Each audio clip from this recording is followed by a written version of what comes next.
بسم الله الرحمن الرحيم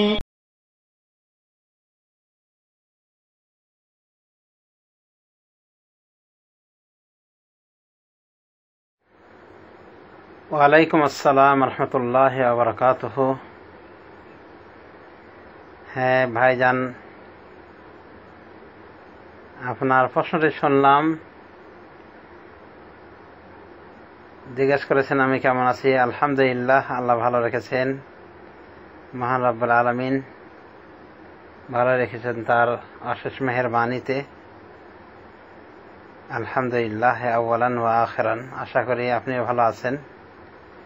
তো আপনার প্রশ্ন ছিল যে খাদির কে কেন আলাইহিস সালাম বলা হয়, লোকমানকে কেন আলাইহিস সালাম বলা হয়? কারণ এদের তো নবী হওয়ার কথাটা প্রমাণিত নয়, প্রমাণ পাওয়া যায় না ওরকম। এরপরও কেন বলা হয় এ বিষয়ে বলবো যে লোকমান আলাইহিস সালাম সম্পর্কে এটাই সঠিক যে উনি ছিলেন আল্লাহর ওয়ালি, একজন ভালো মানুষ ছিলেন। রাসূলুল্লাহ সাল্লাল্লাহু আলাইহি ওয়াসাল্লাম তার সম্পর্কে বলেছেন আর রাজুলুস সালেহ, সহিহ হাদিসে বলেছেন, মানে সৎ কর্মশীল ব্যক্তি। তো সেই হিসেবে তিনি ওলির পর্যায়ে, এজন্য তাকে রাদিয়াল্লাহু আনহা বলাই উচিত। তবে আলাইহিস সালাম উলামায়ে দ্বীনের ভিতরে চালু রয়েছে, এটা যদি কেউ পরিত্যাগ করে রাদিয়াল্লাহু আনহু বলে তাতে কোনো অসুবিধা নেই, বরং এটাই বলা যায় যে হকের অনেকটা অনুকূল। যেহেতু লোকমান উনি নবুয়তির দরজা পাননি, উনি কোনো নবী ছিলেন না। তো যা হোক, সম্মান হিসেবে সম্মান দিতে গিয়ে এটা অনেকে বলে থাকেন, তবে এটা বলতে কেউ বাধ্য নয়, বরং রাদিয়াল্লাহু আনহু বললে এটাই অনেকটা হকের অনুকূল হয়, বা রাহিমাহুল্লাহ ইত্যাদি বললেই যথেষ্ট। তবে বললে যে তেমন কোনো দোষের হবে এরকম কিছু হবে না ইনশাআল্লাহ। আর বাকি থাকলো খিদির সম্পর্কে। খিদিরের আরবি হলো খাদির। তো খাদির আলাইহিস সালাম সম্পর্কে দুটি প্রশ্ন অত্যন্ত প্রসিদ্ধ। খাদির আলাইহিস সালাম তিনি নবী ছিলেন না ওলি ছিলেন, এটা একটা প্রশ্ন। তিনি কি বেঁচে আছেন না মারা গিয়েছেন, আর একটা প্রশ্ন। এই দুই প্রশ্নর বিষয়ে মুহাক্কিকিন উলামায়ের অবস্থান এক এবং অন্যান্য উলামায়ে দ্বীনের অবস্থান আরেক। খাদির আলাইহিস সালাম নবী ছিলেন না ওলি ছিলেন, এই প্রশ্নের উত্তরে সঠিক যেটা বলতে হয়, যেটা সঠিক মুহাক্কিকিন উলামায়ে দ্বীন যেদিকে গিয়েছেন, অর্থাৎ গবেষক উলামায়ে দ্বীন, তা হলো যে খাদির আলাইহিস সালাম তিনি ওলি ছিলেন না, বরং নবী ছিলেন। এদিকে গিয়েছেন ইমাম বুখারী রহমতুল্লাহ আলাইহি, অনুভাবে আরো অন্যান্য উলামায়ে দ্বীন, হাফিজ ইবনে হাজার রহমতুল্লাহ আলাইহি সহ আরো অনেক মুহাক্কিক উলামায়ে কেরাম এদিকে গিয়েছেন যে উনি নবী, ওলি নন, উনি ছিলেন নবী। তারা প্রমাণ হিসেবে পেশ করেন যে মুসা এবং খাদিরের মাঝে যে টকশো হলো, কথাবার্তা হলো, এবং কয়েকটা ঘটনা ঘটালেন খাদির আলাইহিস সালাম এবং মুসা আলাইহিস সালাম প্রতিবাদ করেন প্রত্যেকটির ক্ষেত্রে। পরিশেষে উনি জবাব দিলেন যে এটা এই জন্য করেছিলাম, সেটা সেজন্য করেছিলাম। তো এই জবাব শেষে উনি বলেছিলেন যে কথাটা,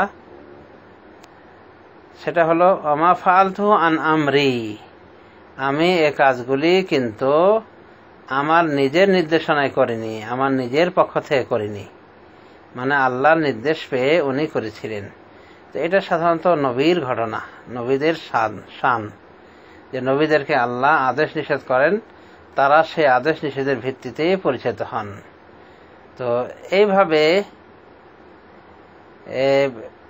ইঙ্গিত পাওয়া যায় যে খাদির আলাইহিস সালাম তিনি নবী ছিলেন,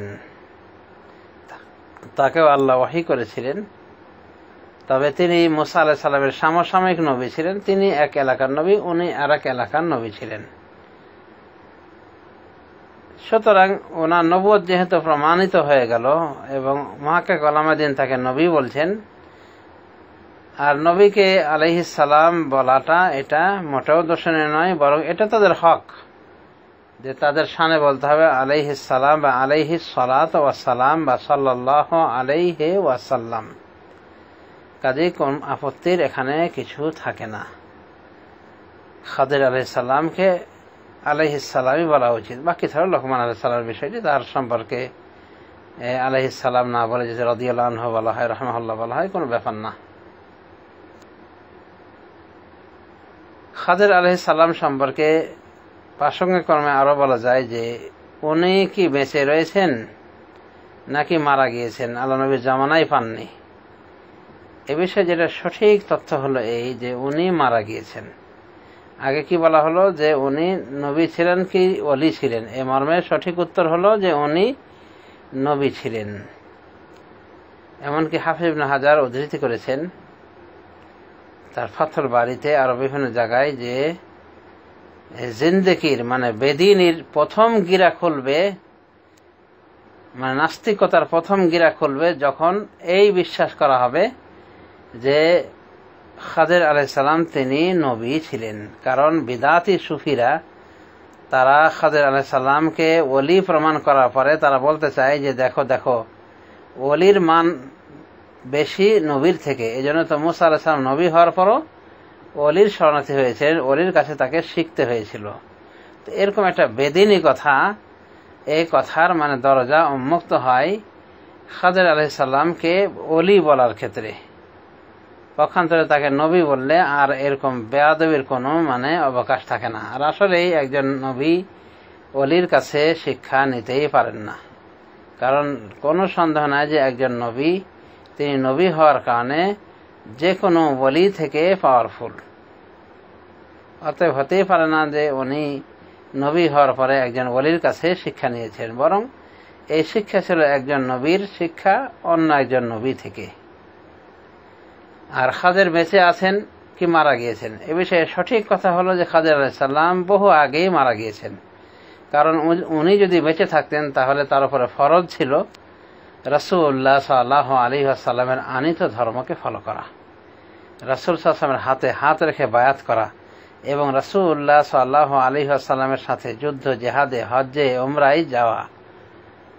তো এরকম কোনো প্রমাণ পাওয়া যায় না যে রাসূলুল্লাহ সাল্লাল্লাহু আলাইহি ওয়াসাল্লাম যে যুদ্ধগুলি পরিচালনা করলেন, যেমন বদর, উহুদ, খন্দক, এসব যুদ্ধে খাদির শরীক হয়েছিলেন।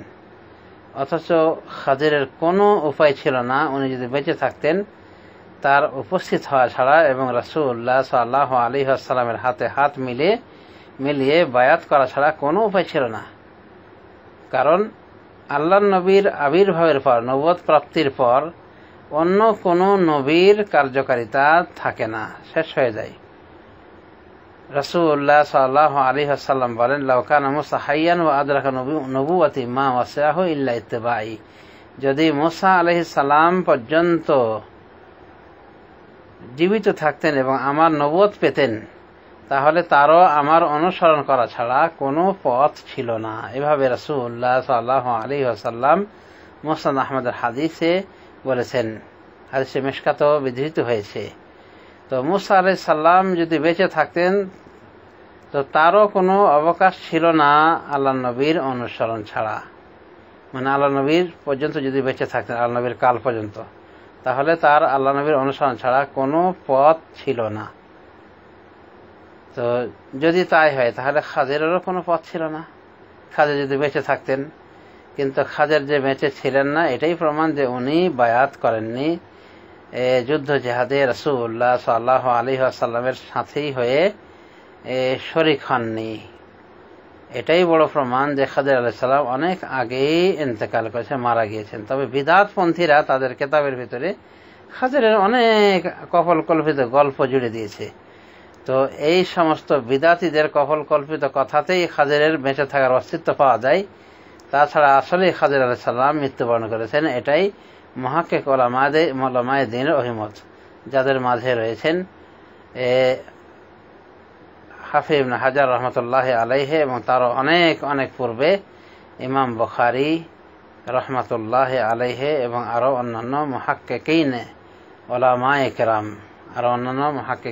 উলামায়ে কেরাম। তো যাই হোক, আশা করি বুঝতে পেরেছেন খাদিরকে আলাইহিস সালাম বলার যথার্থতা। আর লোকমানকে তার সম্পর্কে যেহেতু এটাই সিদ্ধান্ত সঠিক, কথা সঠিক যে উনি একজন সৎকর্মশীল বান্দা ছিলেন, আল্লাহর ওলি ছিলেন, তিনি নবী ছিলেন না। তাকে সম্মানপূর্বক আলাইহিস সালাম বলা হয়, রাদিয়াল্লাহু আনহু রাহিমাহুল্লাহ বলাই যথেষ্ট। আশা করি উত্তর পেয়েছেন। ধন্যবাদ। ওয়া জাযাকাল্লাহু খায়রান আলা হুসনিস সওয়াল। ওয়া জাযাকাল্লাহু খায়রান ওয়া আহসানা ইলাইকা আলা হুসনিস সওয়াল।